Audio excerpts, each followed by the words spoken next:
ছোটোর থেকেই শাক পাতা খেয়ে বড় হয়েছি। মাছ মাংস না হলেও চলে, আর এই সমস্ত সবজি পেলে পেট আর মন দুটোই ভরে যায়। বিশেষ করে এই নাল জাতীয় খাবার কচু ভেন্ডি আমার খেতে কিন্তু দারুণ লাগে, আর এগুলো দিয়েই এক থালা ভাত খাওয়া হয়ে যায়। তো আজ আমি রান্না করব কচুর লতি।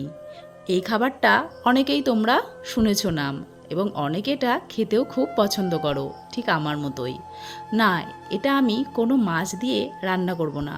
কচুরলতি চিংড়ি মাছ পুঁটি মাছ দিয়ে খেতেও কিন্তু দারুণ লাগে। তো দেখলেই প্রথমে আমি কাঁচা লঙ্কা চিড়ে ওর কচুরলতিতে পরিমাণ মতন লবণ আর হলুদ দিয়ে হালকা ভেজে নিলাম। অনেকটাই ভাজা ভাজা হয়ে গেছে। পেঁয়াজ আর রসুনটা আমি একটু পরে দিচ্ছি, কেননা প্রথমেই যদি আমি দিতাম তাহলে পেঁয়াজ আর রসুনটা পুড়ে পুড়ে যেত। তো এটা নাড়াচাড়া করলেই হয়ে যাবে আমার কচুরলতি রেডি। দেখো আমার ভাজাও হয়ে গেছে। আর করেছিলাম সাথে আম ডাল, পটল ভাজা আর লাল আলু ভাজা। এই ছিল আজকের রান্না।